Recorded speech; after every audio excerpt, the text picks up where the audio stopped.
Alright, peace to the guys, peace to the guys, peace to the goddesses. Welcome back to the Rug Pool. I am your host, Darth Flocka, the Alchemist. Okay, yeah, this is one of those topics, like I mentioned on the gram earlier, that truly get me going. Okay. You see the picture. We're gonna deal with it. We're gonna deal with a lot. We're going to deal with a lot. Now, there's a text. We're going to be reading from one book, but there is a book. I think I've said it before, but I do want to shout it out again.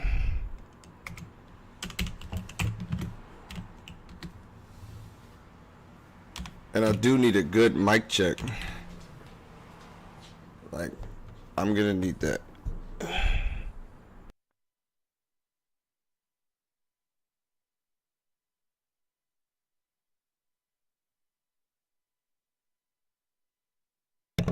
Okay. The Power of Mythology. Joseph Campbell.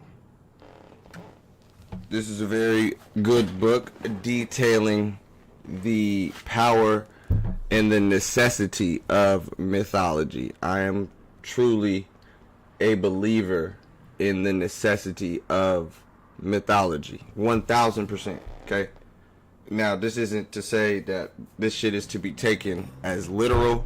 I'm saying that this is some shit that is necessary to the development and the advancement of your soul and your spirituality, and or trying to understand what it is the fuck that we're dealing with. Okay? Now, I do have to give some sort of disclaimer. Simply like simple.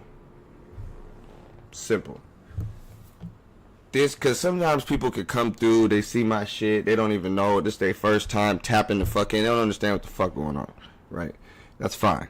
But I do want to make it very clear that this is for those that are, I would say, conscious of the Matrix. And by conscious, I mean they're conscious, they understand what this is. The form of Maya, an illusion, all of the shit, you know what I'm saying?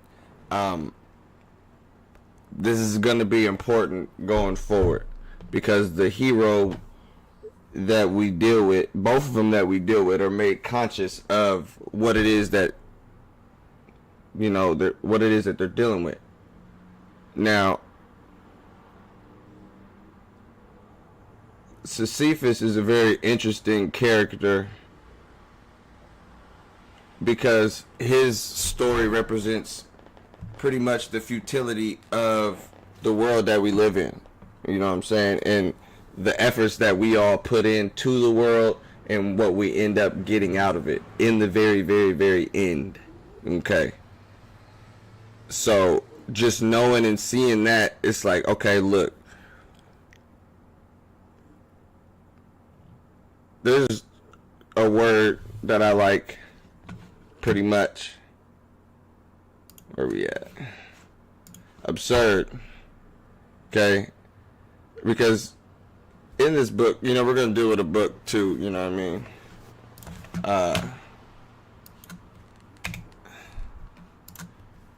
Let's see.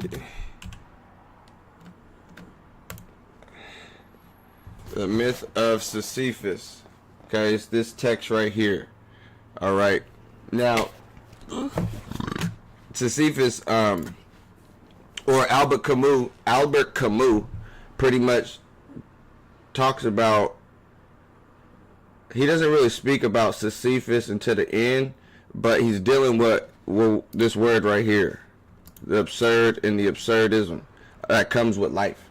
And what I mean is, well, let's look at the definition. Absurd, wildly unreasonable, illogical, inappropriate. Okay.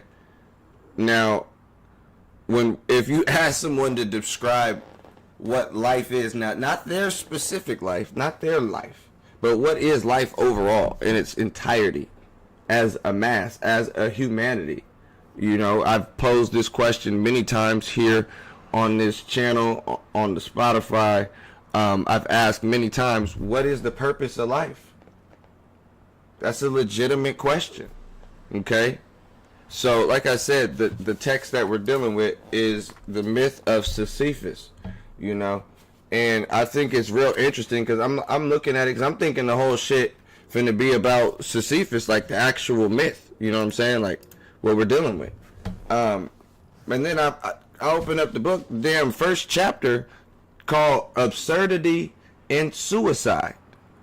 And I'm like, well, goddamn, Camus, you know?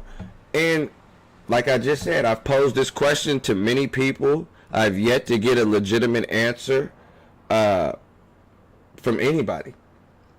Not giving me no answer from religion. Not giving me no answer from, no. What is humans' purpose on earth? What are humans here on earth to do? What is their purpose for being? One may ask, why the hell was I born? You know, and that's what I find interesting about this here rock. That rock represents life. You know what I'm saying? And in some cases, this boulder represents life. And not like that. I have not met somebody that has been like, you know what? I asked to come through and pick up the boulder. You know? I wanted to go through life in its entirety. Because you can get people in their optimistic shit. But like I said, if you were to... We're going to deal with... Like I said, this is for people who are typically and truly conscious of the Matrix in its entirety. Conscious of what the Hindus call Maya. Let's get it. Okay. Some magical shit. A powerful principle that creates the perception of a material world as real, veiling the true nature of reality, Brahman, the unchangeable absolute. So even the people like I've spoken of many times, the ancient people understood that this was all some form of a damn illusion. All right. And like I said, this is for people who understand what this is, because let me explain something to you. This nigga right here, Sisyphus, he understands exactly why he's pushing the rock. He understands exactly why he is pushing this rock. He understands the entirety of his efforts, okay? The absurdity, you know what I'm saying, of all that entails. So, yeah, like, I remember, what was it, yesterday? Man, I'm over there at my mom's house, called myself watching the game, right? And my niece had came through and was like, she was talking to my mom, and she had, all I know is I heard the word devil. Okay? And when I hear the word devil, nigga, my fucking feelers, nigga, my dreads start tingling. You feel me? I'm like, hold on. And I'm like, what? I said, hold on. I butted in. I'm like, what y'all talking about over here? And my niece was like, some kid at my school called my Labubu or Lafufu, whatever the little dolls is the kids be having. She goes like, she called my Labubu the devil. And I'm like, man. I'm like, that got you upset?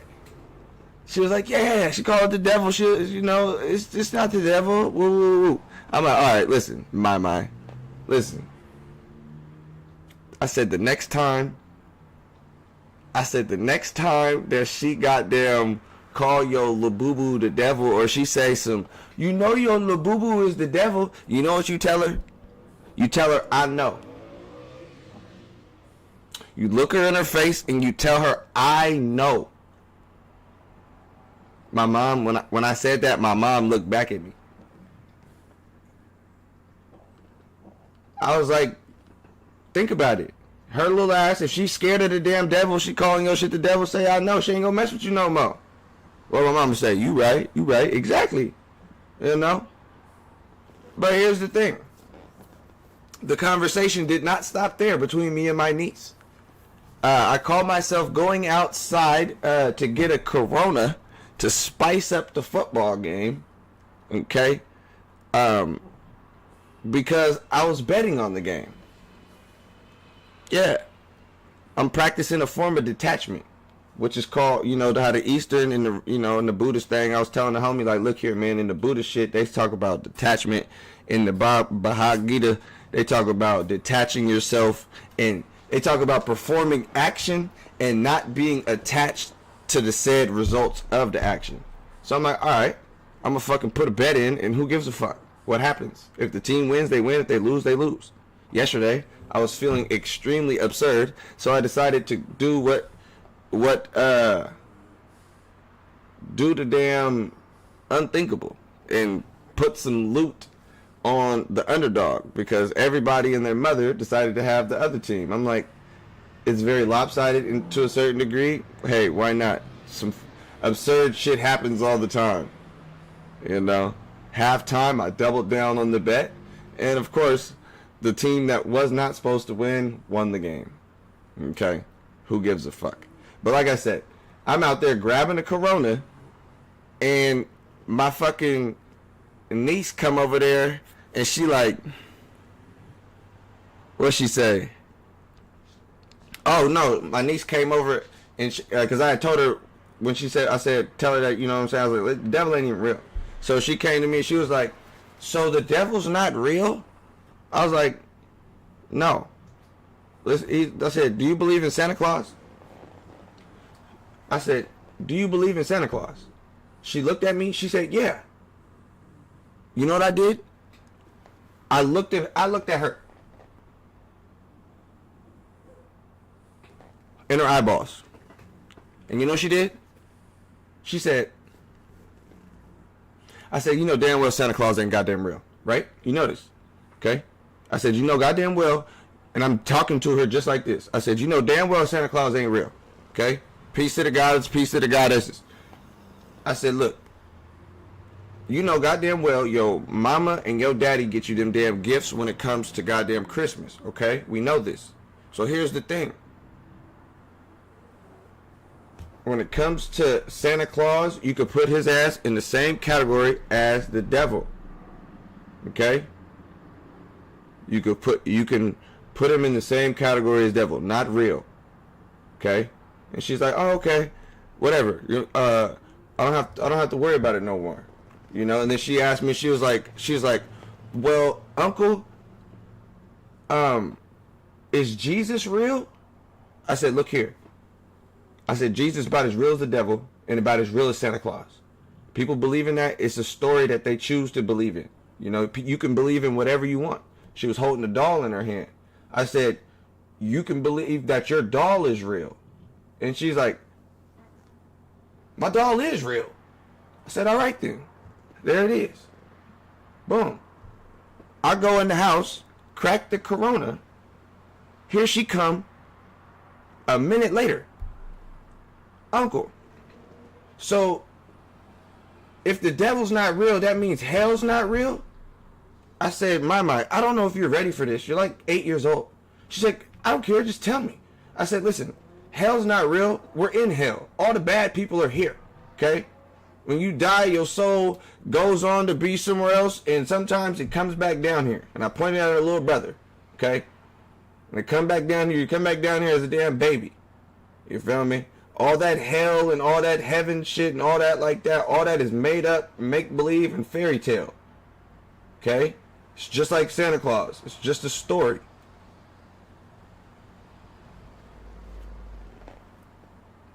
I could see her eyes starting to water. Mind you, I'm telling all this to an 8-year-old. I could see her eyes starting to water. I said, Mama, listen here. I said, it's cool. You're the main star of your movie. And then she left and came back like 10 minutes later, and she said, so if hell ain't real, then where's Jeffrey Dahmer at? I said, Jeffrey Dahmer's ass is dead. Period, point blank. His ass is gone, and all the bad people, there ain't no, I said, listen, all the bad people that you think about, all that, they're only here. I said, your soul is immortal. You can't be destroyed. And then she was like, she damn near started crying. She's like, she started grabbing her hair just like this. She's like, this is stressful. And I'm like, listen, you're a kid. Worry about being a kid. All of this stuff and all that, none of that, I said, none of that even matters. People, even adults, spend most of their time sitting there debating and worrying about what is real, what's not, what is life, all of this. So me telling her that the God that her mom and them is praying to, her grandma, all that, not real. The devil that little girl was calling her, not real. All of this shit basically shattered this little girl's little perspective, and then built it back up by telling her, listen, in this world, you are the main star of the movie. I'm your uncle. I am a side character in your movie. You're the one who can create your life and be whatever it is that you want to be. Don't limit yourself in your thinking, and you can be whatever you want, you know. And she wiped her tears, went and gave her mom a hug, and went and finished playing. But this is why I'm telling y'all the story. Because at that moment, when she started to cry, I knew what it was. She scratched her head and said, this is stressful. But all I could think of was her realizing how absurd everything truly is on life at 8 years old. Because she's smart enough to know exactly what the hell I'm talking about. No, that shit's fake. Just like people believe in Santa, they believe in that shit's fake. Okay, anyways, but to see the look of disdain and, like she said, damn, all of this, what is she feeling? Damn near like the shit is futile. If you ask somebody what the purpose of Earth, what the purpose of human is, what the purpose and whatnot, or everybody pushing up this goddamn boulder, which is life, holding up the damn shit, for what? Okay? But here's the kicker. What I find beautiful about this story, I'm going to tell you how he ended up having to fucking push the boulder in the goddamn first place. But what I find beautiful about this story is, although it's very futile, it is the fucking attitude that you carry throughout life that truly dictates how your life is going to be. Because you can go through saying, woe is me, we were slaves, we done been through this, that, and the third. Nigga, that's that's the boulder pushing and knocking your ass down all over the damn shit. You know what I'm saying? It's how you choose to view your life. Don't nobody come and have it goddamn butters, cream, berries, sweet, and roses. No, everybody's going to have to feel the weight of the boulder, which is life. Which is motherfucking life. So, I want to shout out to my niece, okay? Because she was able to handle that at literally fucking 8 years old, straight like that. And I'm proud of her. Okay, I know the newer, younger generation. We might be okay. Okay. Now, another reason for this this episode. How'd that come on, man? Anyways, another reason for this episode is because of this card right here. Okay, that's cool. I told. What was it? The other day on Instagram, I said I was doing some shit. I was posting some shit. I said, well, talk about this card specifically. I drew the card. Listen, you are all the cards of the tarot. Okay? They're all different aspects, different intersections, crossroads at life, and it's fucking nuts. Okay? It's absurd, but it's fucking is what it is. Okay? Now, here's the thing. I could speak on this shit. Talking about motherfucking Sisyphus and his futile motherfucking efforts. I could speak about goddamn futility, because out of all of the motherfucking cards in the deck, there's no reason why why? And do you want to know what's fucking crazier than fuck? This was even how I even got down this shit. You feel me? What started me even being able to tap into some of the Eastern shit, some of the Buddhist shit, some of the Bhagavad Gita, all of that. How do we even get there? I drew this fucking card. Futility. What the fuck does futility mean? What does it say? Pointlessness or uselessness. Okay?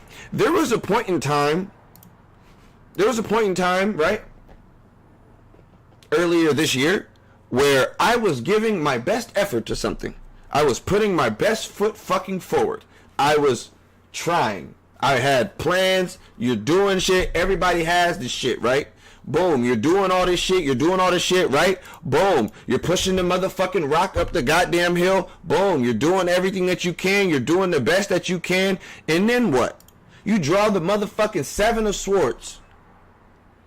And all this does is remind you how futile life can be.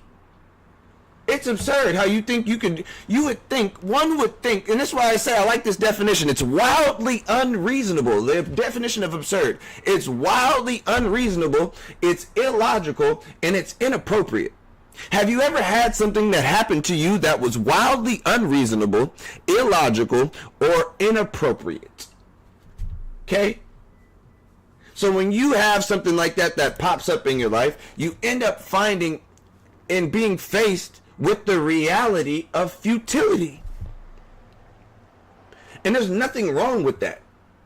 To see your efforts go to waste, it's the nature of life. Everybody's striving for something. We all die at the end.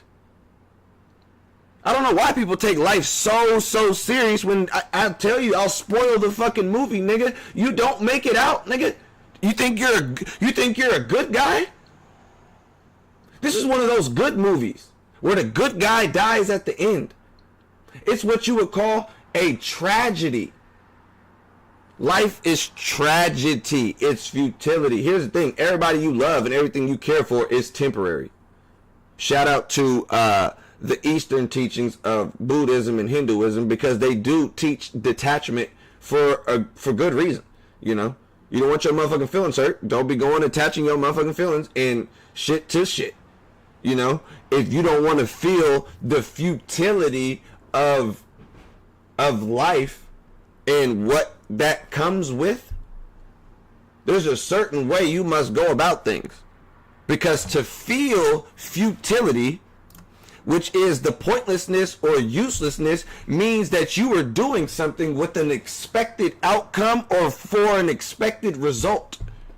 And to not have the expected outcome or the expected result, and to realize how futile your efforts were, that's a hurtful feeling, yo.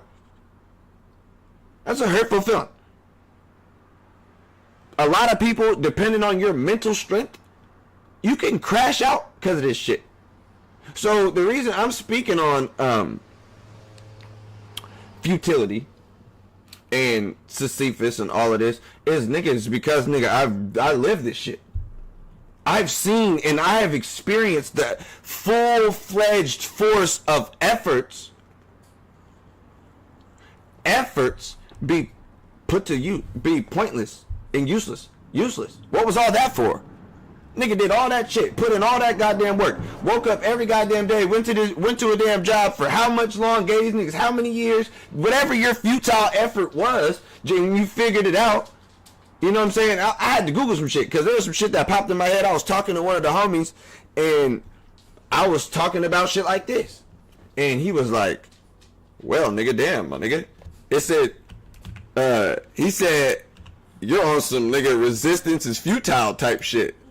And I had to Google that the other day, because I was like, damn, a nigga told me one day I'm on some resistance is futile. It is futile. It's pointless to fucking resist, nigga. Resistance is futile is a catchphrase most famously associated with the Borg, a collective species in the Star Trek universe that signifies that any attempt to oppose the Borg's mission of assimilation is pointless, as their technological superiority makes them unstoppable. Pretty much, nigga, resistance is futile, nigga. We on your ass, nigga. It's pointless, okay? So to resist the boulder is pretty much futile, okay? But here's the beauty. There's beauty in the boulder. This is me you're fucking talking to. You think this is fucking doom and goddamn gloom? You fucking wrong, nigga. We're on a God level. We're on a God level. Resistance is futile. Guess what? Nigga, I'm still pushing the boulder. Fuck you talking about? Let's deal with it. Okay? Let's deal with it. First of all, let me give you niggas the overview of this nigga's story before I get to breaking this nigga down to the molecule. And we're gonna get into some of this some of this text. We gotta get into the text. Albert Camus, The Myth of Sisyphus. But straight like that. So boom.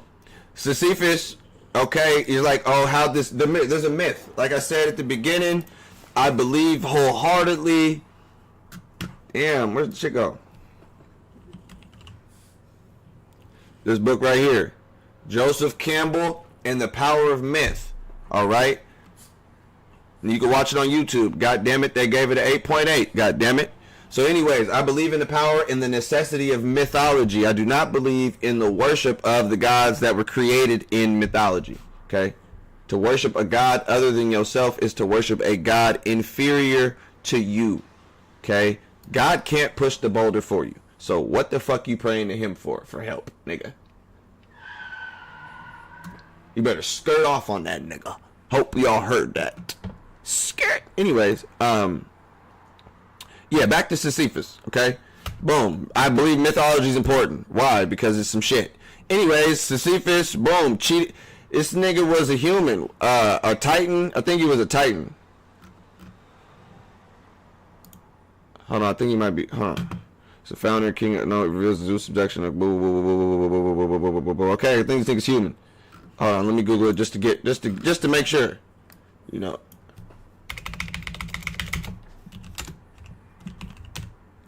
You know, I like to know the whole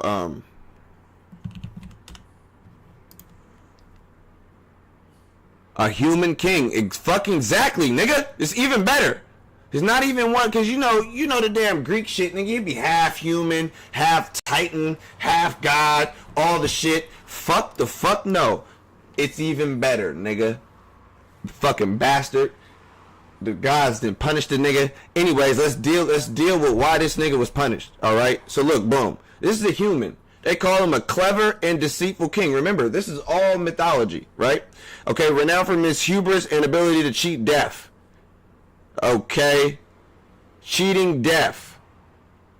Ain't that some bullshit? Hey, the gods want you to die somehow. Nigga, you somehow figure out how to goddamn not die. Nigga, they want to damn punish you. But the way he did it was some shit. Anyway, Sisyphus' first deception involved tricking Thanatos, which is death, Thanos, nigga, into chains, stopping death from occurring on Earth. His second involved convincing Persephone, the queen of the underworld, to let him return to the mortal world. And what's interesting about his story, it's fucked up, because there's two ways to look at it. There's the mythology, and there's different versions of the mythology. In one of the mythologies I was reading, it said he talked to Pluto down in Hades. He said, listen, nigga, you gotta let me go back up to Earth. You got to. And he explained to him why. He's like, why do I need to let you go back? He said, I gotta go cuss out my wife. I have to. Because Sisyphus, he was a king. He decided he wanted to test his wife's loyalty, and he was like, I'm gonna play sick or whatever. I want you to like rest me in the middle of the town square, and yeah, I'm gonna test your love or some shit. Regardless of the fact, after he said he wanted to test your love, put me out here in the middle of the town square, whatever the fuck, it said he woke up in the underworld. The nigga woke up dead, bruh. First of all, that's some bullshit. That's absurd. Second of all, this is why he wanted to go to Pluto and say, hey, I need to get the fuck out of Earth. I mean, I need to go back to Earth ASAP. Okay? Boom. So anyways, that's one of the myths. Peace to the gods in the chat. God tier stream. Peace to the gods. Peace to the gods. Sisyphus' first deception include tricking Thanatos. Okay, boom. So anyways, the nigga cheated death. They don't like that. They don't like that. Boom. Cheating death. Oh, and there's another one. Zeus really hates this nigga. Like, Zeus really hates this nigga. Why? It said, hold on, because he revealed, Hold on. Sisyphus betrayed one of Zeus's secrets by revealing the whereabouts of Aspiot Aegina to her father, the river god, for causing spring to flow. He basically, Sisyphus told old girl, he told her daughter, put it like this, Zeus is always fucking on earthly bitches. And Sisyphus was like, nigga, this is raggedy. Told one of the daughters, like, look, your mom,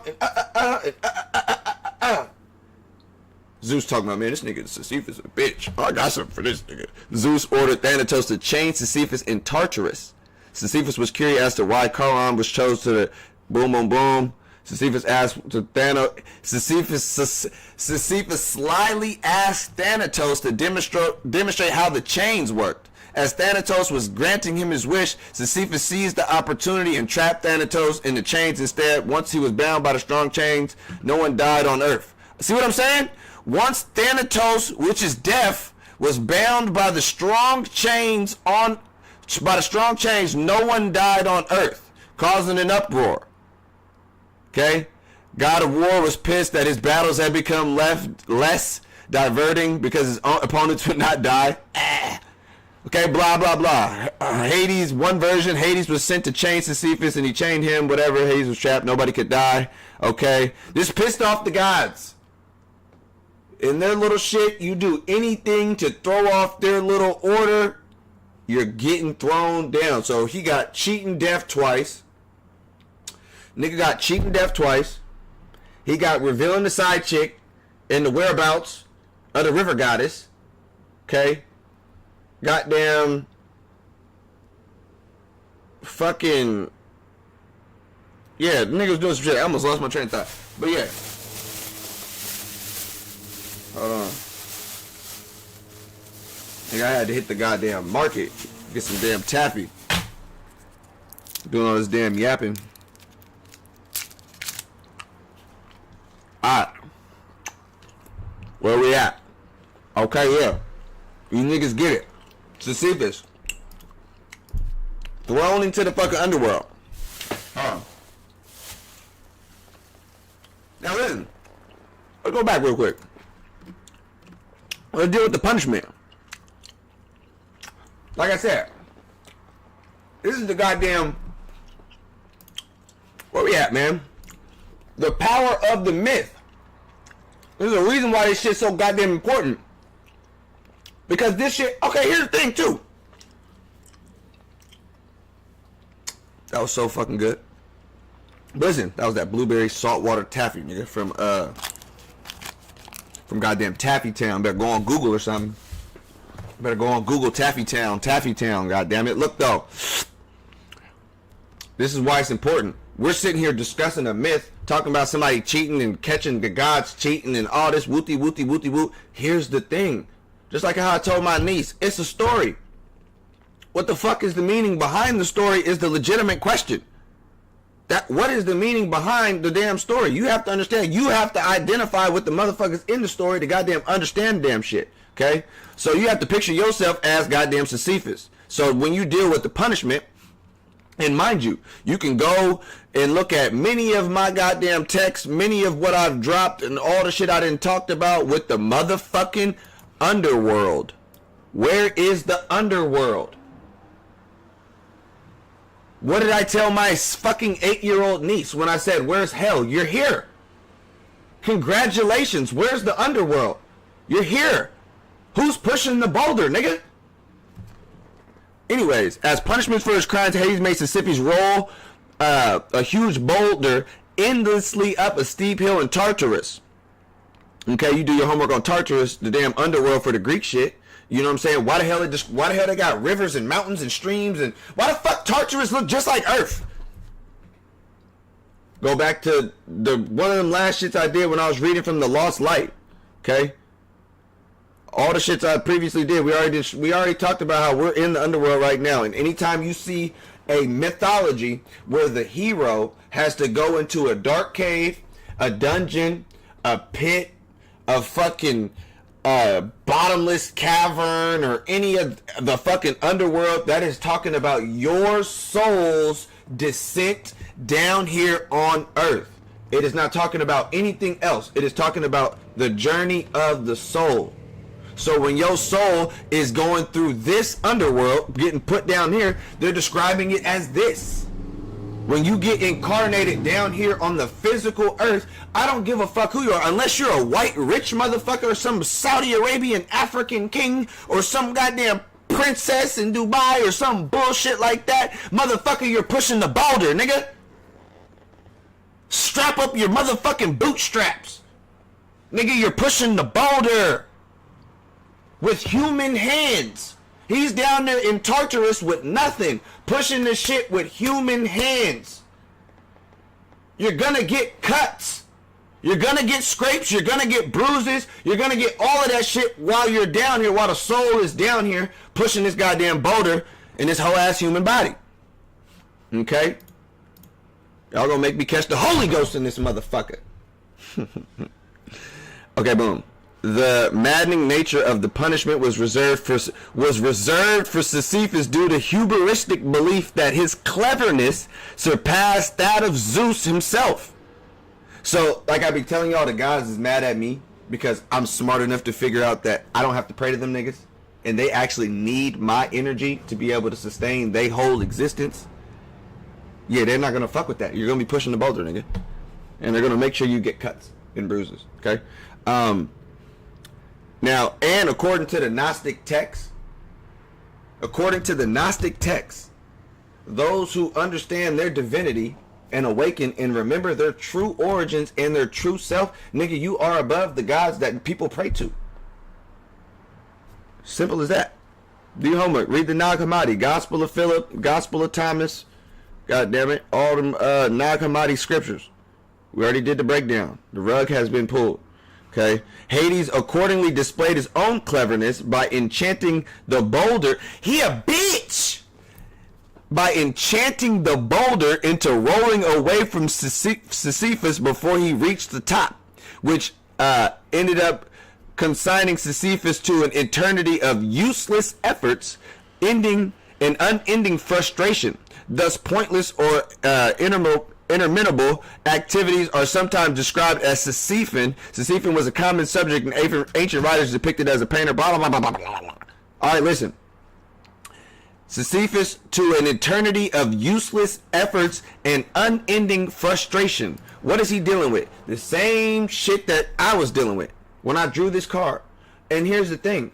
Until you, and this is how you know, this is the shit. Until you're conscious of how these energies are working, or like how I be doing people's breakdown for their natal chart, until you understand how the energies is working against you or how they working inside and you are unconscious of the shit, you can get your ass whipped. Okay? But being conscious of the fact that the majority of shit down here is useless and it's futile, for real, like legitimately, oh man, you good. It's all about the mentality. Like I said, we gonna get to the damn boulder. You know? Albert Camus gonna help us with that one. He gonna help us with that one. Okay, well, I'm gonna break down what the fuck he talking about, but I'm just putting my goddamn twist on the mythology for now. Okay, so anyways, Sisyphus to an eternity of useless efforts and unending frustration. Could you imagine? Here's the thing: in order to grasp the concept of mythology, you must put yourself in Sisyphus' shoes. Especially in comparison to your nigga, you are waking the fuck up. You are going to work. You are doing the same bullshit every motherfucking day. Oh, and guess what? The boulder has to roll back down.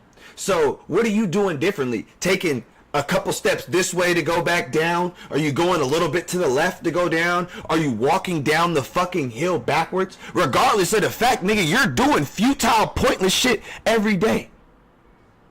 Oh, I'm saving up for a 401k and a retirement, and alright, nigga, you could die tomorrow. What was the point? Truly, what was the point? You could lose all that shit.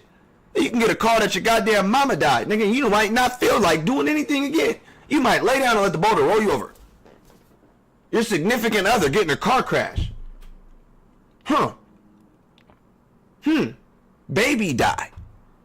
You have a baby, the goddamn baby born with motherfucking cancer. terminal ill. You gotta watch the baby die. Children's hospitals right now all over the world. People trying to hold up a boulder. It's futile. She's terminal. It's fucked up. The gods don't care. If the boulder consumes you, if the boulder rolls all over you, if the boulder knocks your ass out, hey, like the video. Like the video, niggas. Come on. Anyways, the gods don't care if you get consumed while down here. That's why the first chapter in the book of the myth of Sisyphus, the first chapter is called Absurdity and Suicide. Because once one becomes conscious of the fact that nobody can give you a definite answer of what this life is, what we're doing down here, what is the purpose of our life, it becomes absurd. And once the absurdity becomes too much for one, and they can't fucking even grasp the boulder no more, they don't even want, you know what I'm saying, they don't even want to they don't even want to push it. It's like they don't want to be here. And then most people want to be mad at the motherfucker, and humans are, oh my god, mortals are so selfish. They want to call the motherfucker who ended his damn suffering selfish. He didn't have to do it. She didn't have to do it. Man, motherfucker, what? Give them a reason to live. You can't tell somebody after they didn't search, because that's the thing. When somebody ends their life, they have found no... You could say, well, you have this reason, you have this reason, you have that reason. It's not the reason for them. Period, fucking point blank. It's a sticky subject, but like I said, you can't, not everybody's doing some futile. What if a motherfucker don't want to play? What if somebody don't want to play the fucking game? You have to go to work. You have to get it. You have to work every fucking day of your goddamn existence in this bitch. You have to. You cannot sit in, I mean, you can, but what kind of person of society does that make you? You know, what does that make you? How are you viewed? As a failure, all that? But hey, you're not pushing the boulder no more. Everybody's walking past you like, man, you quit. Man, you's a bitch. You want to just get drunk all day and get high and all the shit. Yeah, they do. And you're mad because you're getting mad at that. You're mad at these niggas. What bro saying in the chat? Bums don't play the game. And people are mad at bums because they get money for just sitting there. They goddamn get government assistance. They get food stamps. I don't get none of that shit. Why? Because I'm pushing my boulder. I'm pushing my boulder. So what? I don't deserve no. Exactly. How stupid is this shit? And people mad like, oh man, we got a problem with people not wanting to participate in the game anymore. We gotta do it. Now granted, these niggas is hella dirty and trashy and shit. Like, come on man, pick your champ, trash.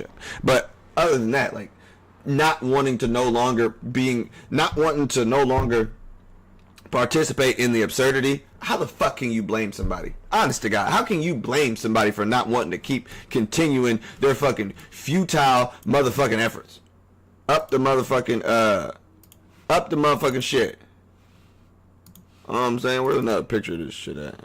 We're gonna get into this nigga too. He jabbing his goddamn eyeball out. Yeah, man.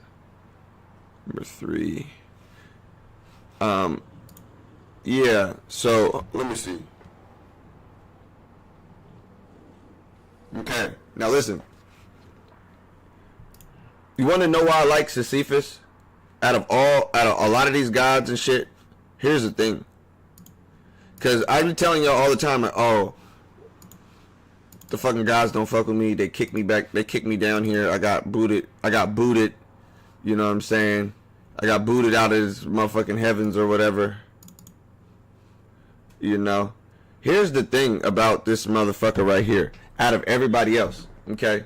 This is why I said at the beginning that this right here is for people who are conscious of the matrix. This is some advanced level shit. Okay? You have to be conscious of the shit. Because guess what? Guess what?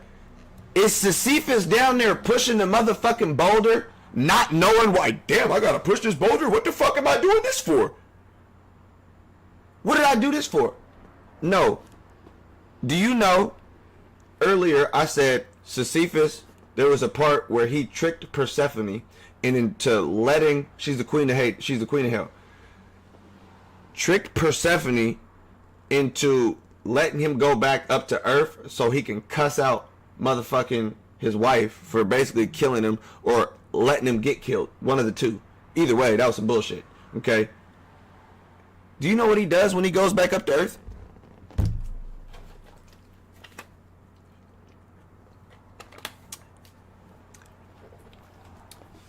He sees the water. He sees the sky. He sees the waves on the sea. He sees the green grass, the beach, everything that Earth had. And you know what? He never went back to go cuss out his wife, chastise his wife, as the text said. He never went back. You know what he did? He was chilling. And the gods were so pissed. Zeus was so pissed that clearly nobody on Earth was dying and all the extra shit. They found him. They sent Mercury to go swoop his ass up. And they dropped his ass right back down off in the underworld where his boulder was waiting for him. So here's the thing.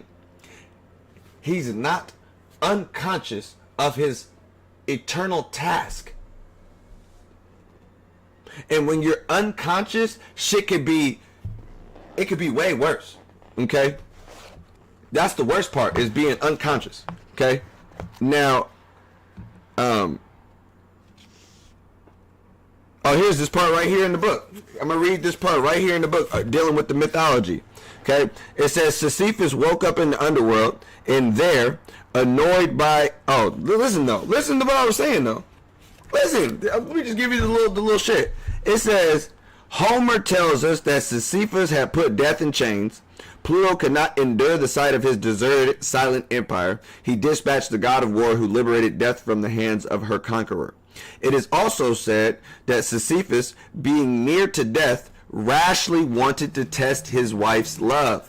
He ordered her to cast his unburied body into the middle of the public square.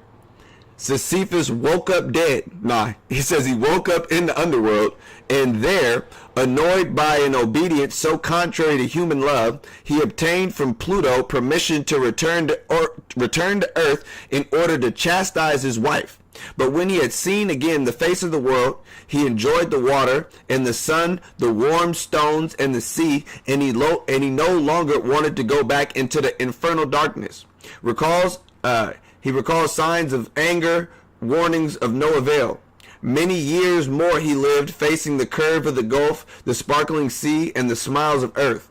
A decree of the gods was necessary. Mercury came and seized the impungent man by the collar, and snatching him from his joys, he led him forcibly to the underworld, where his rock was ready for him. Okay? It says, you have already grasped that Sisyphus is the absurd hero. He is as much through his passions as through his torture. His scorn of the gods, his hatred of death, and his passion for life won him that unspeakable penalty in which his whole being is exerted towards accomplishing nothing. The price that must be paid for the passions of earth. So, like you see clearly, even when he got back to Earth, he was not even tripping. Okay, he was on some totally different. I'm on some. You know what? Fuck it. Like, I'm gonna just enjoy my shit. Whatever. Okay, but here's the thing. The gods took him from that. Okay, I want you to put yourself in this nigga's shoes.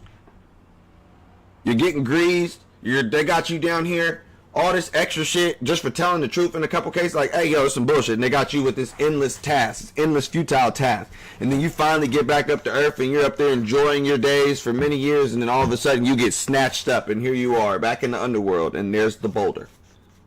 And there is no coming back out. You're already down there. There is no coming back out. And the stone that you must eternally roll up the hill, every time you roll it up the hill, it got to roll back down.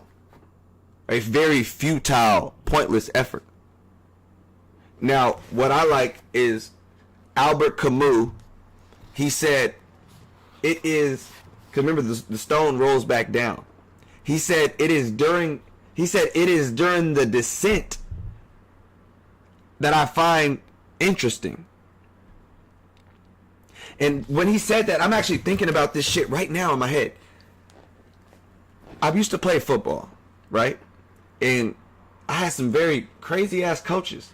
So one for a few years, they would take us off the motherfucking field, have us go to the back of the motherfucking stadium to where the apartments is fenced off and shit, and a whole bunch of crazy shit. Nigga, they used to have us run these crazy ass hills, bruh. Crazy ass fucking hills. Crazy motherfucking hills. Right? So, seeing that, and him describing the sauce, or the magic, the real meaning in all of that is not in the pushing the boulder up, but in his descent downwards from the push, watching the shit roll back down, the shit just slip out your motherfucking hands. You know what I'm saying? And then you gotta walk down this big ass giant fucking mountain and then do the whole shit over again. Now he's saying it's during the descent that he finds motherfucking interest. And I'm thinking about all those times where I was motherfucking dying, going up them fucking hills, running goddamn stairs at the stadium, and then you're going back down the stairs. Think about what you're telling yourself when you're walking back down, knowing that you got X amount of more sets, knowing you got to run X amount of more hills, but at least knowing you know your shit gonna end.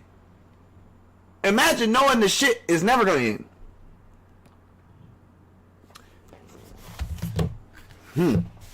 It says, it is during that return, that pause, that Sisyphus interests me. A face that toils so close to stones is already stone itself. I see that man going back down with a heavy, yet measured step towards the torment of which he know will never end. That hour like a breathing space which returns as surely as his suffering. That is the hour of consciousness. At each of those moments when he leaves the heights and gradually sinks towards the layers of the god, he is superior to his fate. He is stronger than his rock. If this myth is tragic, that is because the hero is conscious. The only thing that makes, well, this myth is 10 times worse, right? Because he's conscious of what the hell is going on. Like, every time he pushing the shit, he know that the gods is bitches. Every push, the gods is bitches. Can't trust no, you know what I'm saying? Like, hey, yo. Conscious. This is why they put that character,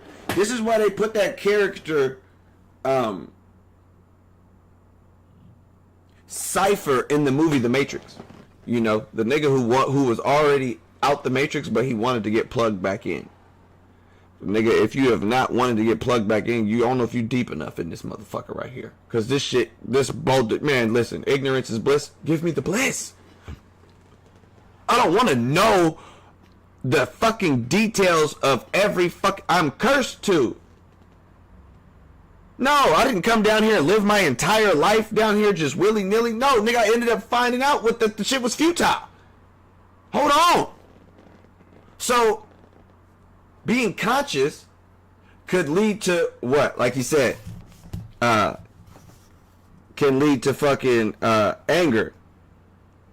Okay, what does it say? Spirit. Okay, what this mistrack? Okay, where would his torture be indeed if every step the hope of succeeding? Now listen, this is what's fucked up. This is why this is why I said, when you're running the hill, you're doing the stairs, and you're doing all the all the fucking hard work or whatever.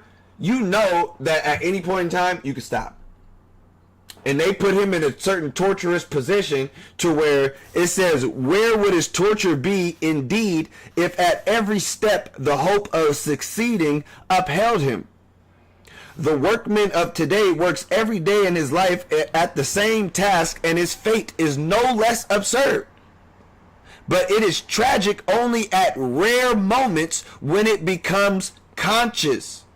So you can go through your entire life, like I said, working your motherfucking job, doing the same shit, having the same, task that Sisyphus has. But guess what? It never becomes a task or a burden until what? You become conscious of it. Most people put their fucking head down and they just go to work. They never think about what it is that they're doing, where it's taking them. Just the futility of doing the same shit, or even switching. I call it putting down one shovel and picking up another. It's like, oh, I got another job, or I did. I was like, you got another shovel, nigga? Oh, I should be able to retire 2 years before you. Whoop-de-fucking-do, nigga. Whoop-de-doo, nigga. Who gives a flying fuck? Like I said, the workman of today works every day in his life at the same task, and his fate is no less absurd. Not at all. Not at all. Especially if you're conscious. Do you know what I be saying at work? Nigga, this is some bullshit. I sliced the shit. I am reminded. Oh, you want to fly off into La La Land? They let me read books and shit at work. Ah, la, la, la, la. Slice? Whoa. This is some bullshit. Why am I here? What the fuck am I doing? They got me over here doing some crazy shit with these big ass saws and shit. What the fuck am I signing up? Let me go back to push like a zombie. No. Being conscious of the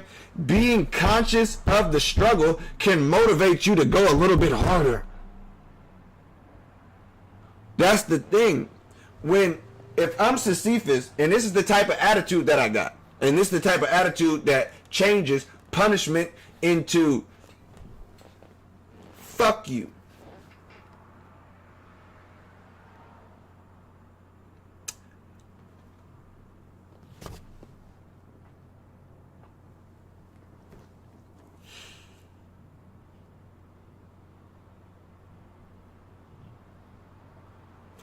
I don't care. Fuck it. You bitch ass niggas wanna make me pick up this hoe ass boulder, and you're finna hoe ass nigga finna make me goddamn drop the damn shit, make it slip out my hands when I get to the top.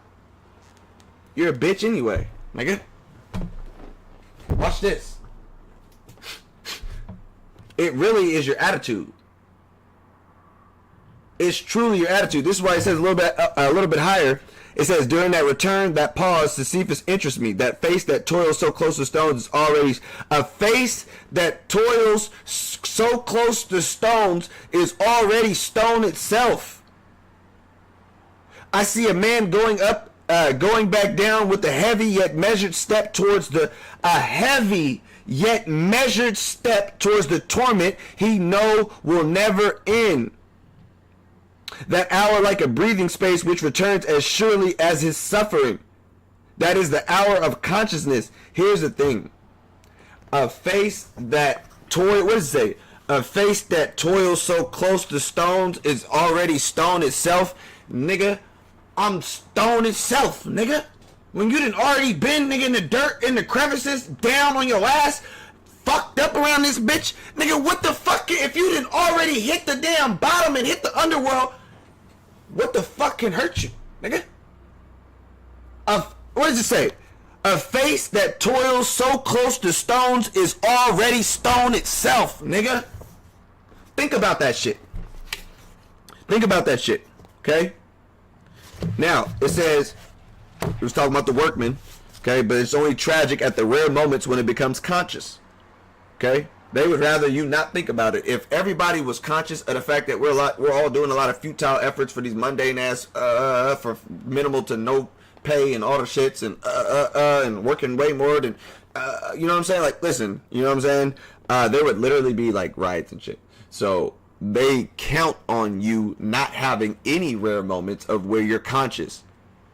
Speaking of that, there is I like that because there is a specific scene in the movie Soul, right? In the movie Soul, you see niggas like me out there in the astral realm helping lost souls and shit, right? One of the motherfuckers was out there, one soul was lost, and they pull up on him and they get him right. And then they put his soul back in his body. What was the nigga doing?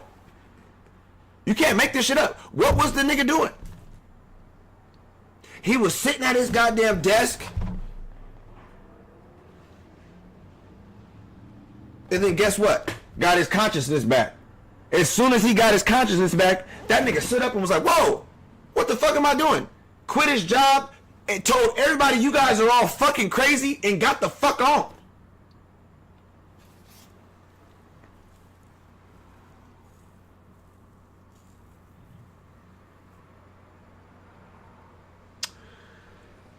Sisyphus, proletarian of the gods, powerless and rebellious, knows the whole extent of his wretched condition.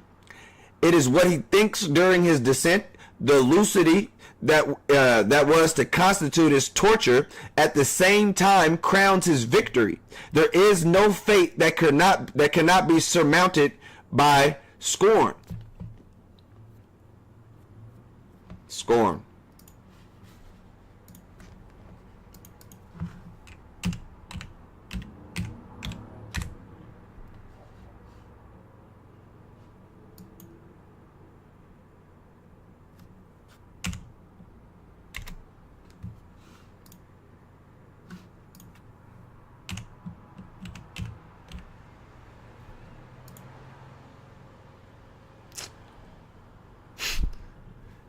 This nigga Albert Camus is a nut. I had to really make sure I knew what the fuck he was saying. So this nigga said, he basically said there is no he said there is no fate that cannot be surmounted by scorn. Overcome. There is no fate that cannot be overcome by hate.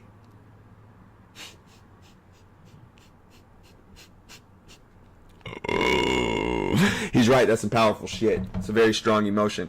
Now, like I said, it is Sisyphus' scorn of the gods, the people who put him in this position, that motivates him to not crash out, to not give up, to not motherfucking, go through. It is his disdain for the gods above that put him in this position that makes him muscle that motherfucking boulder up. And Camus says there's no fate that cannot be surmounted by scorn. Now listen to this. Listen to this. It says, if the descent is thus sometimes performed in sorrow, it can also take place in joy. Pick your motherfucking chin up, nigga. People coming to me, oh, bro, you really helped me. Yeah, nigga, we're all down here incarnated on some bullshit, okay? We're all down here incarnated on some bullshit. I call it a divine illusion, okay? Literally. Now, we're all down here picking up, pushing our motherfucking boulder. Let's see if I can get some more shit. We're all picking up and pushing our goddamn boulder down here. You feel me? We're all going through this. We're all going through the same shit. My thing is this. What you finna do it with? What you finna do it sad for? Like I told you earlier, when my niece was starting to feel futile, I'm like, hey man, listen. Life is absurd. There ain't nothing you can do about that. But what you can do is be the main character in your movie. What you can do is not be a side character in your own movie. She said, yo little Labubu doll is the devil. Tell her I know. Bet she don't say nothing else. I know she the devil. Keep the devil on me. Nigga. Tell a little girl that. Well, I bet she gonna run and goddamn try to tell Jeebus on your ass. Fuck that. It's all about your attitude. Own it. You want me to push the motherfucking rock? Fuck you. Push this bitch.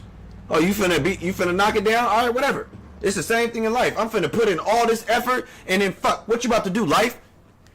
Hassa. Hassa. Pull the rug from under me? Nigga, you think my shit's called the rug pull for no reason? What the fuck? Fuck the fuck no. Man, listen. I wouldn't be here. I accept, universe, I accept all future rug pulls and pulleth of rugs. If anything is not for me, it's not meant for me, it's not in my fate, or whatever the fuck. Nigga, pull the motherfucking rug, nigga. Let me see if I can get that for y'all real quick. Let's see if it, if I could just flip to this and it'll just pop up. Let's see. Let's just see if it'll pop up. You guys think, listen, it's okay. It's futile. It's okay though. It says, this is from the Hermetica. This is from the Hermetica. Need I say more? Okay? Need I say more? Everything is an act of fate, my child. And outside of it, nothing exists among bodily entities. Neither good nor evil comes to be by chance. Everyone who has done something fine is fated to be affected by it. This is why he does it, in order to be affected by what affects him, because he has done it. It's as simple as that. Everything is an act of fate. There is no mistakes. You ended up down there pushing the goddamn boulder. Push that bitch. The gods would rather you crash out. Where was that page at? I had $1 on that motherfucker, nigga. Shit's worth more than $1. It's worth about, how much this book cost? I don't even know. A couple dollars though. Everything's an act of fate. It's all good. It's whatever. You can't, you know what I'm saying? Whatever. So like I said, your mentality, going back down to grab your boulder, realizing your efforts was futile, basically starting over. You do all this shit, and then some shit just, you get rug pulled. It's your whatever. Lower your expectations and you'll never be disappointed. Do things with no attachment or no desire, you'll never be disappointed. You'll never be disappointed. Perform, this is how you become God.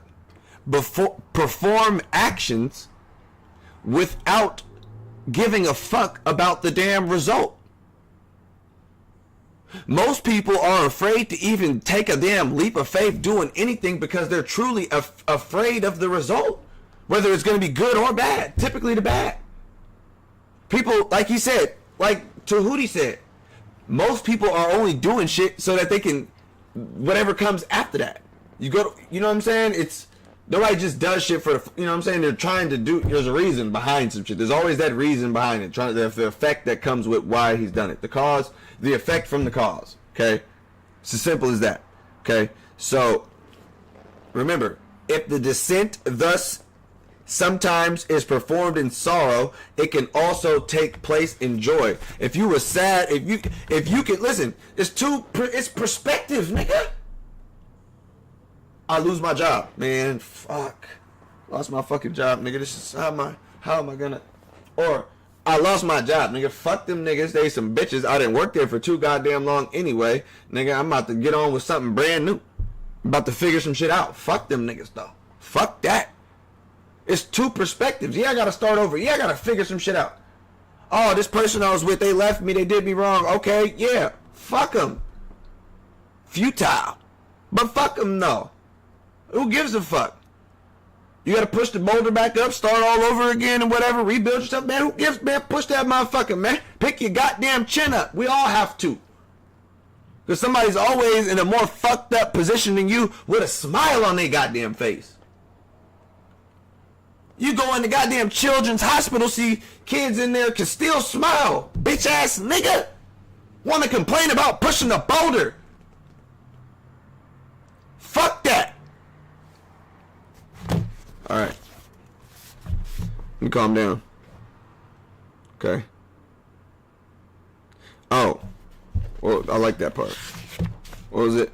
Again, I fancy Sisyphus returning towards his rock, and the sorrow was in the beginning. When the images of earth cling too tightly to memory, when the call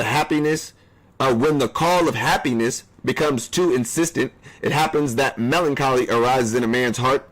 This is the rock's victory. See what I'm saying, bitch ass nigga? This is the rock's victory.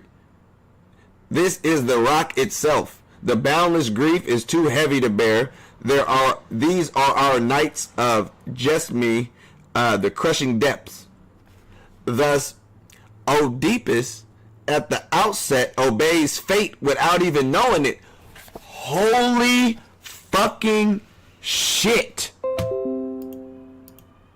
Holy shit, y'all. The shit is holy.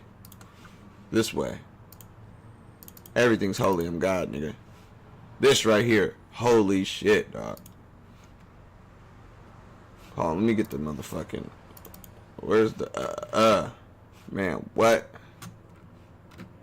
This nigga Oedipus. We're about to deal with cuz. We talking about Sisyphus still, but we gotta bring in Oedipus. Peace to the guys. Like the video. Okay, boom. Oedipus, and mind you, I read in the Hermetica, everything is an act of fate. You cannot duck this shit. It's supposed to be. You sitting there questioning and wondering, woe is me, why the fuck, man? Pick the boulder up and keep going, bitch ass nigga. Anyways, thus Oedipus at the outset obeys fate without knowing it. But from the moment he knows his tragedy begins. Yet at the same moment, blind and desperate, he realizes the only bond linking him to the world is the cool hand of a girl. Where's that cool hand at? She was dead. Okay. Was the cool hand of a girl. Then a tremendous mark rings out. Despite so many ordeals, my advanced age, the nobility of my soul make me conclude that all is well. Oedipus, like Dostoevsky's Kirkland, thus gives the recipe for the absurd victory. Ancient wisdom confirms modern heroism. So here's the thing. This nigga Oedipus, let's deal with his mythology real quick. Because here's the thing. Another nigga dealing with the Seven of Swords. Futility. He didn't know, despite his best efforts, it was still futility. It's fucked. Oedipus, though. Nigga gouge his own. What can make a man, this is the myth, though. What can make a man gouge his own eyeballs out? He did that to himself.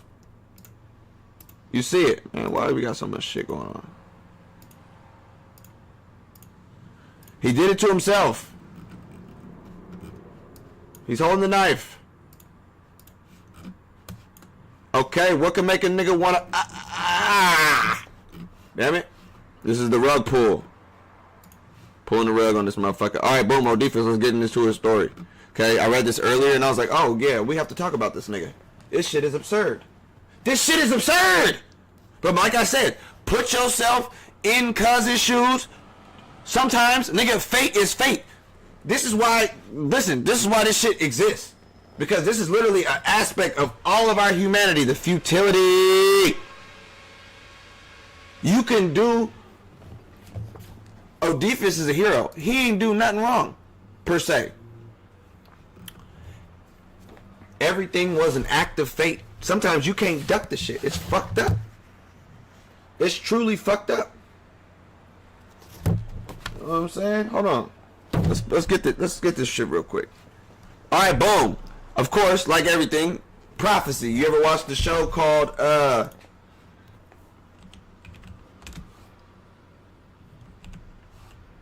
Chaos on Netflix? On my mama. Watch this on Netflix. You'll see why they won't make a second season. Fuck the gods. Fuck the gods. Okay? Anyways. Oedipus, let's get to the story. Prophecy. King Laius and Jocasta's fear. King Laius and Queen Jocasta of Thebes consulted an oracle of Apollo who prophesied that their son would kill his father and marry his mother. That's a fucking fucked up prophecy. That's a fucked up prophecy. Prophesied that their son would kill his father and marry his mother. Damn it. To prevent this, To prevent this, Laius had his infant son.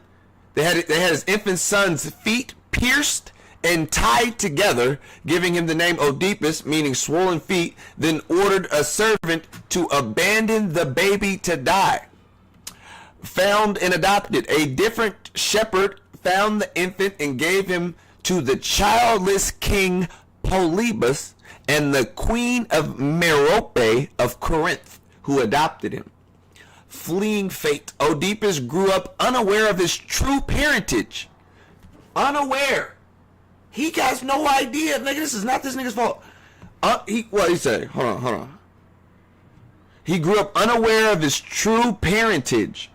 When he heard the same prophecy from the oracle, he fled Corinth to avoid killing his foster father and marrying his foster mother, not knowing they were not his biological parents.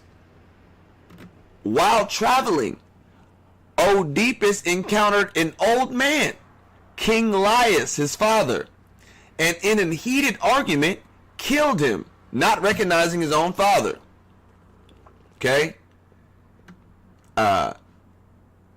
While traveling, Oedipus encountered an old man. No, my bad. Oedipus arrived at Thebes and defeated the fearsome Sphinx by solving her riddle.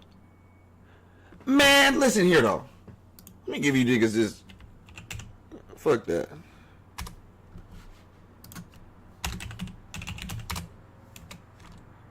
Oedipus riddle of the Sphinx. You niggas is smart. Okay, so listen. What is it? This nigga met the Sphinx or whatever. You know what I'm saying? You know, this is during the time where Egypt was motherfucking colonized by the goddamn Greeks. Anyways, what is the Sphinx said? What is it that walks on 4 feet in the morning, 2 at noon, 3 in the evening?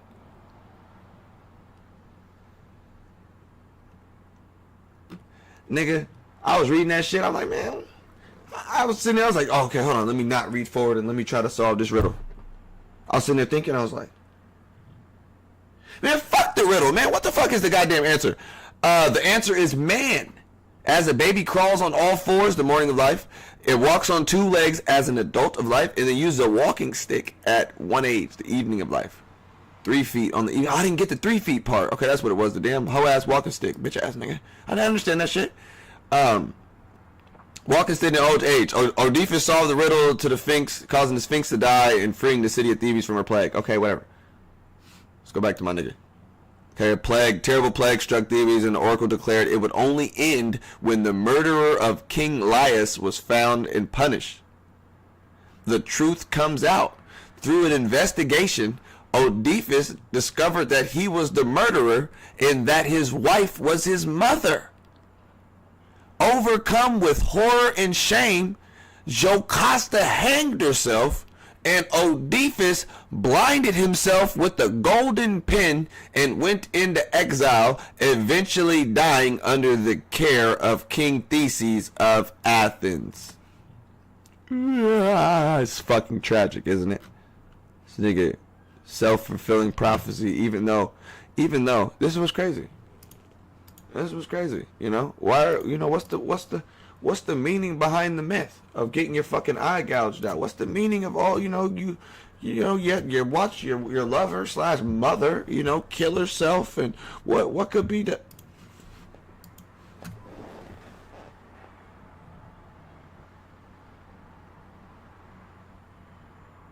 Despite your best efforts, your ass can get hit with the 7 of Swords at any given moment in time and get the rug pulled from up under your ass. Like, damn, we trying to solve the damn murder, and they're like, nigga, you the reason why all this shit going on. Wait, what? Yeah, you killed your father, nigga. And you're married to your mother, nigga. The mom was like, alright, I'm out. You niggas can do whatever the fuck you want after this. I'm out. Cuz blinds himself. Okay? And they call this man, they call him a noble hero. Wanna know why? He ain't do shit wrong. He tried to flee his goddamn adopted parents. And the myth goes a little bit deeper. As to how he was actually able to, because ain't no nigga just finna come through it and just You feel me? He clearly didn't come in and say, I killed the king, nigga. So somehow he was able to become some king, or remember, some king put him on, whatever, with the queen of that city, Thebes, whatever. He ended up marrying her, and they had a whole family and shit. And then, yeah, he ended up finding out the truth and blinding the shit out of himself. But at the end of the day, it's not like the nigga did the shit on purpose, nigga. He was actually dealing with what we call the motherfucking 7 of swords around this bitch. Okay? The motherfucking 7 of swords. Straight, real deal futility, nigga. Real motherfucking deal Holyfield. Straight like that. And when we finna finish this up, give me about 20 minutes and we'll have this shit wrapped all the way the fuck up. I got like a page and a half to read and break down. Okay? Page and a half. Page and a half. We gotta get back to pushing the motherfucking boulder. Alright, but that was Oedipus. That's some fucked up shit. That's the power of mythology, though. Because you're like, damn, this nigga didn't do nothing wrong. Sometimes in life, motherfucker, you do nothing wrong and fucked up shit happen to your ass. It's absurd, isn't it? Wildly irrational. Inappropriate at times. That's why I'm an absurdist. I think life in its by definition, being that nobody can give me any rational understanding or any rational meaning to life or anything like that, I just choose to think it's all absurd at the end of the day. Especially what we do every day and call this shit living. For real. That's being conscious of the boulder. Alright. Okay, boom. Okay. One does not discover. Okay, boom, boom, boom.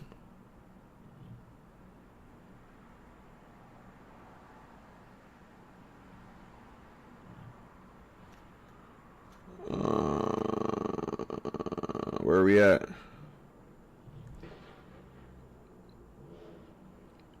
There is no sun without the shadow, and it is essential to know the night. The absurd man says yes, and his effort will henceforth be unceasing. If there is a personal fate, there is no higher destiny, or at least there is but one which he concludes is inevitable and despicable.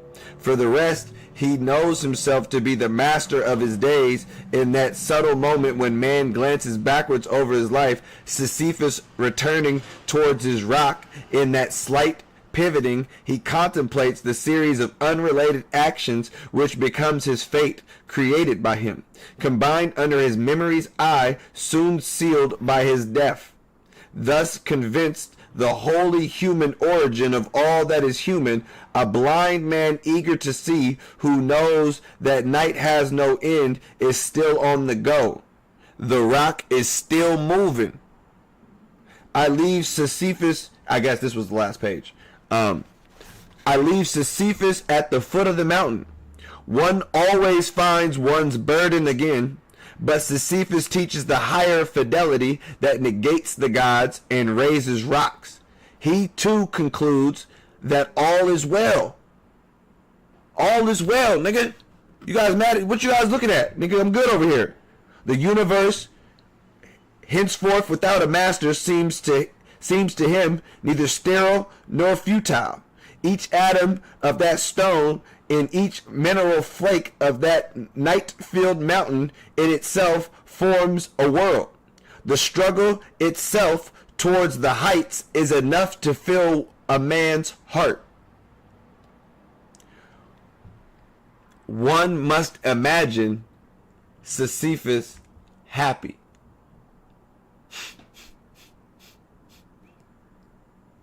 So, that's the end result. The end viewpoint. I bought this book because I read one quote. I read a quote online. It said, one must imagine Sisyphus happy. And I'm like, what the fuck does this nigga got to be happy about? He gotta fucking push a goddamn rock up the hill forever. Oh, the rock is your life. It's synonymous with the futile efforts that we all have down here on earth, knowing that your ass is gonna die one day. You know? So just knowing and seeing that, I'm like, oh shit. If I know I gotta push the damn rock. I'm the one that's describing the motherfucker that, hey, if you happen to be seeing this video, you probably got kicked out or somehow got cast down or you ended up in incarnation, which isn't the best thing that can happen. Okay? Pretty much no. Hence why all the teachings on the East and they pretty much talk about escaping this matrix and being done with the illusionary world as a whole. So again, you know, I'm always trying to give a different or somewhat of an enlightening perspective on, just because I've always talked about, you know, this being the underworld and shit like that, and it can seem real futile at points of times. It can. Having to go back down, having to fucking keep pushing up the goddamn rock, having to continue on day in and day out, even sometimes when you truly don't want to. You know? One must imagine Sisyphus is happy. If you're like me and you choose to kind of be like Sisyphus and kind of look like, hey man, this is probably, you know, it's probably fuck them. Why would they put me through some of the shit that I'm here to? Well, you're here to, man, miss me with all that shit, man. You hear none of that shit, man. It's fucked up. You want to say, oh, I'm here for why does the baby got fucking terminal bone marrow cancer, nigga? Why is motherfuckers born blind around this motherfucker and shit, man? That ain't fucking fair. That's one hell of a boulder to pick up and to push every goddamn day. Going through this earthly physical realm without all the senses that the body comes equipped with, you know? That shit is absolutely asinine. Who the fuck? Oh, it's my son. Yeah, that's what I like to hear. That's that good energy. Dad, can I come through this weekend? You sure can. Guess what we're doing? We're pushing the motherfucking boulder this weekend, son. Get your ass out there early and show you what the hell going on, you know? But no, that's what this shit is about. One must imagine Sisyphus is happy. He's happy. I'm a happy nigga by default. I'm a joyful nigga by default. Spiritually abundance. Happy as fuck. It is this motherfucking boulder that sometimes weigh down on a nigga.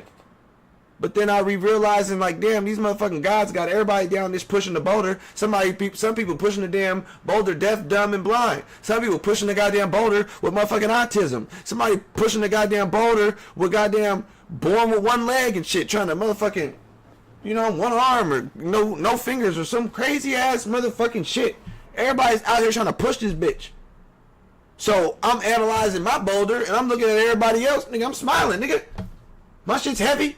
Their shit's heavy. But hey, man, listen, I'm out there. I ain't finna sit here and be pissed off every goddamn day for the rest of eternity. That's what we ain't gonna do. Okay? That's a low vibe. That's low vibrational shit. We don't do that here. Over here at the rug pool. We is dealing with some high vibrational shit.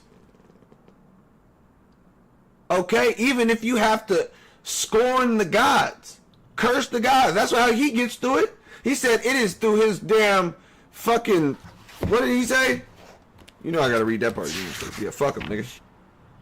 Fuck him, nigga. There's no fate that cannot be surmounted by scorn. Bitch ass nigga. It's the scorn of the gods. Oh, his scorn of the gods, his hatred of death, his passion for life won him the unspeakable penalty in which the person's whole being is exerted towards accomplishing nothing. There is a price that must be paid for the passions of earth. Okay? And I believe that too. Okay, you becoming, and now, yeah, had he not been so attached to the shit, wanted to get back and wanted to go, you know, initially wanted to go chastise his wife and all of that, you know, maybe we wouldn't have no Sisyphus story. You know, but being that everything was fated in his way to be the way it was, and his actual love for life, you know, earned him. And who's not done some shit and then you was punished for it, but it was worth it. You can ask anybody that pretty much been in some real true love and the shit ended horribly. True love. You ask them, would you do that shit again? Most people would say yeah. It's everything that is supposed to happen in your life has happened. Or going to happen. It's on the way to happen. It's happening currently at this moment in time. Okay? Straight like that. Okay? Like I said, I really thought this shit was some good shit. Sisyphus. Hold on. Okay, yeah. Yeah, Sisyphus. Sisyphus motherfucking ass. And that's what I'm talking about. Okay? Realizing and understanding, because I could be one of those motherfuckers. It can seem kind of doom and gloom over around this bitch. It's not, though. Really, though. Anybody that talk to me, anybody that know what's going on with me, they know what time it is. You called me yesterday, what you doing? Nigga, I'm betting it all on the underdog, nigga. Why? Why would you bet everything on the underdog? They're not supposed to win. Life's absurd. Fuck, nigga. Click. Ha! Life's absurd. Bro in the chat, be crypto. He heard me on the phone say, I'm betting these niggas money line. He heard me say, I'm motherfucking betting these niggas again. I'm doubling down at halftime. He heard me. Nigga, I don't give a fuck. Who cares? Nigga, life's absurd. Nigga, expect the unexpected, nigga. Expect the absurdity. I actually bet on it, to be real. Shit don't make no logical sense. It didn't have much science behind it. That same team got their motherfucking ass dog walked by that same team last year in the same arena. So, who gives a fuck? Like I said, nigga, I'm pushing my boulder and I'm doing it happily. Okay? Yeah, I feel like I got kicked out of a certain place in heaven on some Lucifer shit and the fallen angels, and that them bitch ass Titan, or that the bitch ass niggas above us are younger than us as far as like our souls. Our souls predate creation, nigga. You have to understand, the creator of this physical world has a fucking birthday.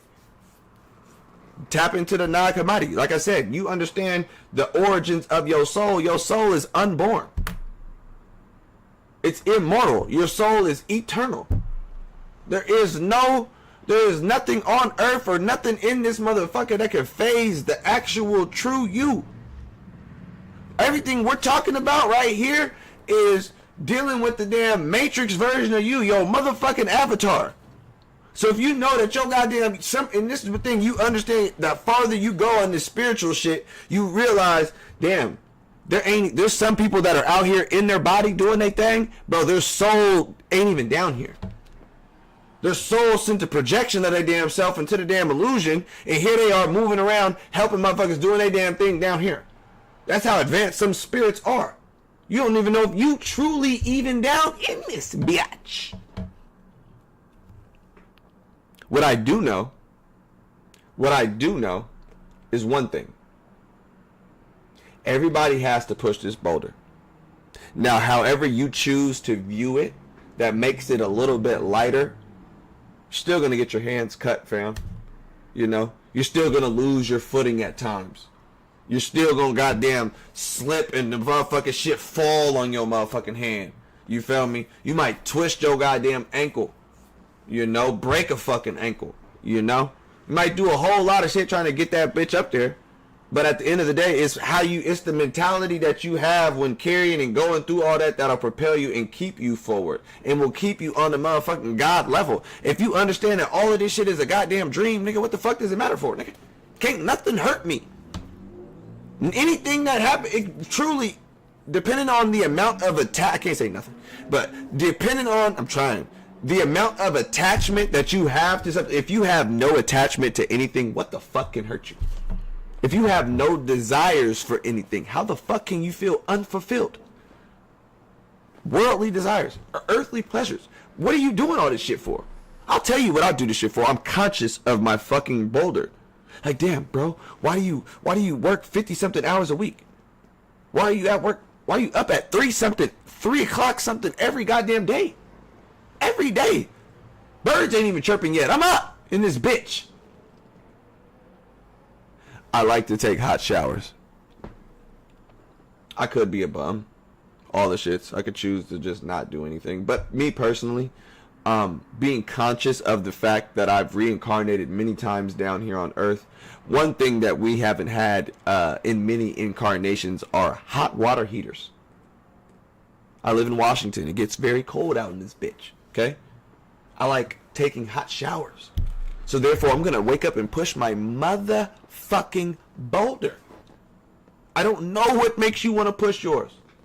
My scorn for the gods now actually makes me want to push the boulder a little bit, because you're not weighing down on me. Oh, life's whooping my ass. Life's beating me up. Life's goddamn getting, yeah, what bro says, it's not supposed to look like. Life's beating my ass. You know what I'm saying? It's your perception of the trivial and the come on, man. This is what I like to see. The gods are getting it. Okay? I do appreciate y'all coming through and tapping in with the God. You know? Before I went live, I was thinking, I was smoking, I was like, man, half the time I don't even know what I'm going to say on this motherfucker. Then I get to going. And then they catch the Holy Spirit. You know what I'm saying? The heater. And then catch this Holy Spirit pushing this boulder. Here's the thing. This taffy though, hold on. Right. Woo!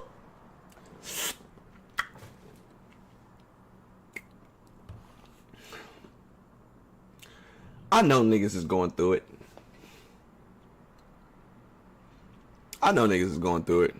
I know niggas low-key don't like this shit. I know niggas, man, ain't no way. If you conscious in some way, shape, or form about the Matrix, nigga, you have to hate it here, nigga. But we know hating the shit ain't gonna get nobody no motherfucking nowhere. Hell yeah, from Tacoma Boys too, cuz. From Tacoma Boys. Go to Tacoma Boys, get the taffy, cuz. Israel Judah. Go to Tacoma Boys and get the taffy. That's all I gotta say. It's right around the corner. Yeah. I know niggas is going through it down this bitch just like I'm going through it. You know, I got fucking kids I ain't seen in years, literally, that I think about daily and all the shit that I'm fucking working X amount of hours at work, paying $600 a month in child support for one kid, $530 a month for another kid, looking at my goddamn check. Oh, and let's not mention $200 a week for fucking health insurance for me and my daughter. Don't talk to me about the boulder, nigga. I know what it's like to work 50-something hours a week and get paid for 30.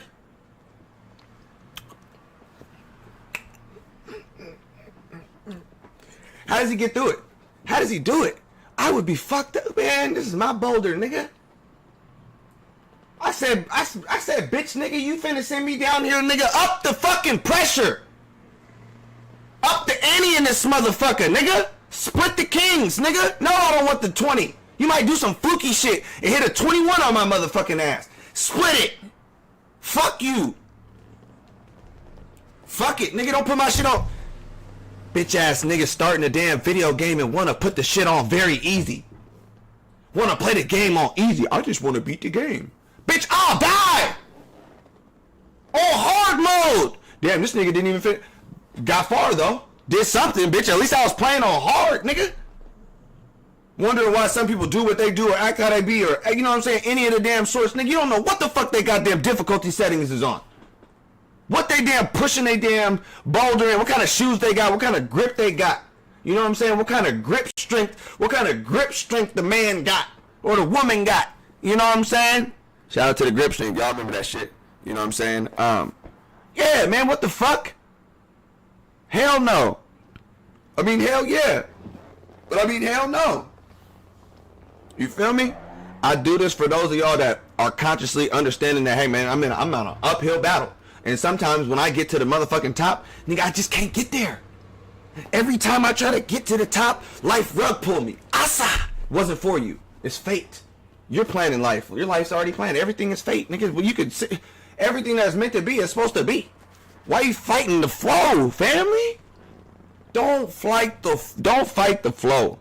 Everything that is meant to be is supposed to be. It's just as simple as that. I promise you. It's just as simple as that. Everything that is meant to be will be, it's gonna be, and is. And if you identify as the God, everything is everything. Nigga, there ain't no nothing. It's whatever. Honestly. It's truthfully whatever. So like I said, we may all be dealing with the same sort of futility. Okay, like I said, I'm just conscious of the fact that I pulled the card and now I understand it. and what you said, sometimes in life, depends on what you're doing, your efforts can definitely be futile. Now, everything in life, again, what I said, has to do with your perception of what, you know, everything has to do with your literal perception and your mindset. All right. I'm not going to keep rambling in on you guys. I appreciate y'all that did come in and tap in and all of the you know, I got to say peace to the gods and peace to the goddesses. I am putting together a class. I'm probably going to charge $6.66. It will be hosted on Zoom call on a private link. Yeah, it's going to be this time's probably, you know, a lot more. Okay. Yeah, I appreciate y'all coming through, tapping in. I am about to do fuck. You know me, man. I just seen all that shit that went down on Sunday with Mr. Kirk and his funeral.